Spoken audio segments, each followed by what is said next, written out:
Hey folks, walk with me. Well, it's a very windy fall day out here today, and so I apologize if we get a lot of wind interference, but we'll see what we can do.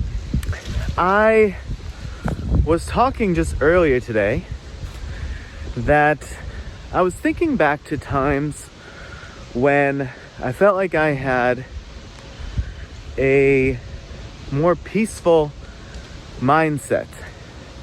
Times when I felt that my sense of well-being was more stable.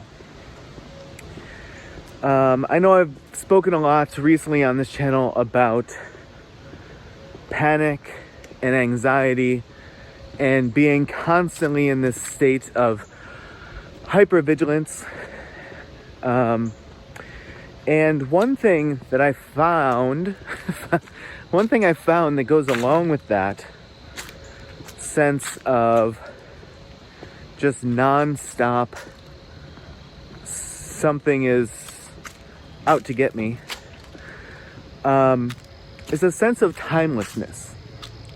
And what I mean by that is when at least for me, when I'm in these states, I often find that it feels as though it's never going to end.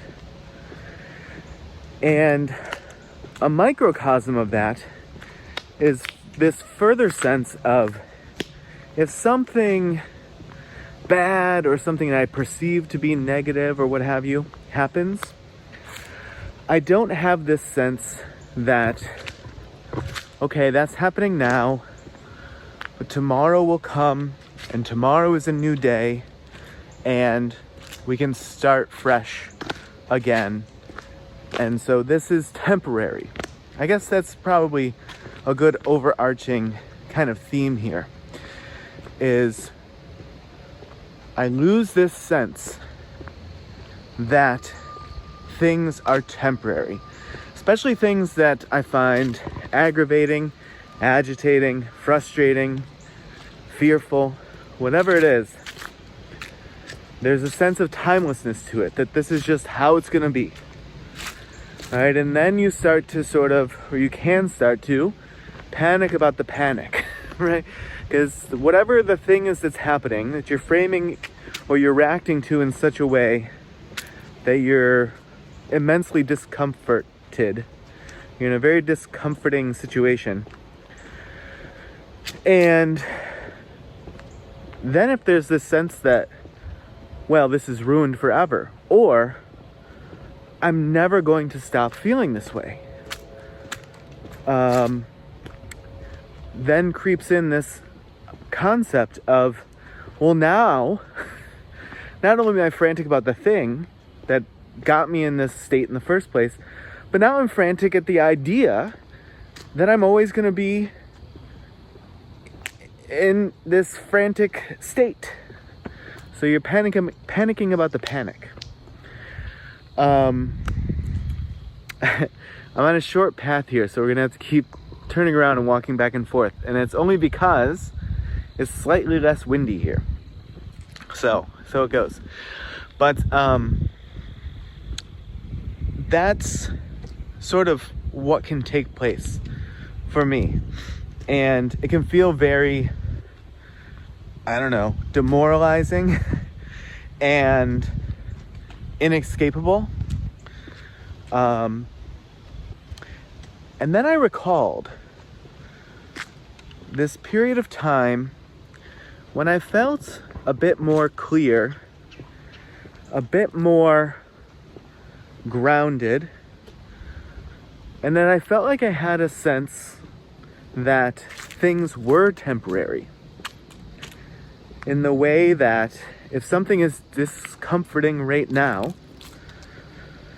or it's arousing some sort of emotion that is making you feel uncomfortable or dysregulated, that it's going to pass. And not only is it going to pass, but you're probably not even going to remember it in the future. And what happened was I was reading this book, And there was a passage or a series of passages in this book that it just sort of dawned on me all of a sudden. It dawned on me of, well, I remember this in a year. Meaning something aggravates me, right? Or something really makes me afraid and fearful. And I would have this thought, okay, that's really happening now. And that's a real feeling that I have. And in that way, at least, it's a real thing that's happening. But will I remember this in a year? And then I would sort of back up chronologically. And if my answer was, and I think it basically always was, no, I won't remember this in a year, then I'd go, well, I remember this in 6 months? Will I remember this in 3 months? 1 month? 1 week? Right? And this sort of backing things down in this way significantly helped me for a period of time with not fixating and continuously carrying along any little sort of bump in the road or pebble in the shoe that might crop up from just being a person in a world full of other people and things that may come to you in a way that you find in some way discomforting. And so having this thought of, will I even remember this in such and such a period of time? And then I think there was also sort of a strong utility in kind of then backing that time up to closer and closer and closer to the present. That added a sense of calm and reinstilled that idea of temporariness, temporary time. It got rid of this idea of the timelessness, of everything happens infinitely, right? Something happens and it's forever. And then I think eventually I grew distrustful of this. And I started to wonder, am I just sort of shoving things down, right? Am I just internalizing things, burying them, and just putting them out of my mind in a way that just means that I'm purely avoiding them? I'm not dealing with anything. I'm just setting it all aside, and that at some point is going to really blow up in my face.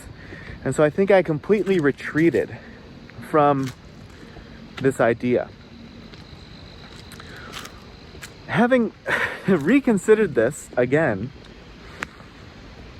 here's where I currently stand. And I don't know that this is the end of the story or not, but I think that this is maybe a valuable perspective on that same idea. There are some things that I will come up against or that will happen that I perceive a danger of something happening that, yes, if it happened, it would absolutely still matter to me in a year. And maybe it would even feel devastating still in a year. But that's not most things.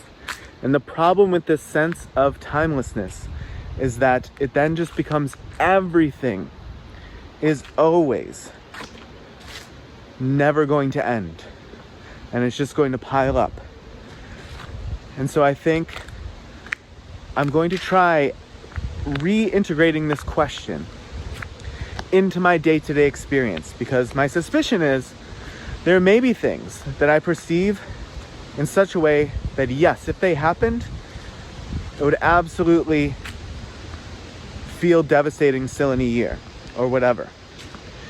But I think I can probably rid myself of almost all of this stuff that comes up, because the vast majority of it, the stuff that shouldn't have a real seat at the table, of things that I have to deal with in the same way as the stuff that does seem like it would have a longer term impact, I stopped giving those things a seat at the table. And maybe I realize something else about them, but I don't allow them to pile up or to maintain the same stature and importance as things that actually could have that longer term impact. And it's probably very few things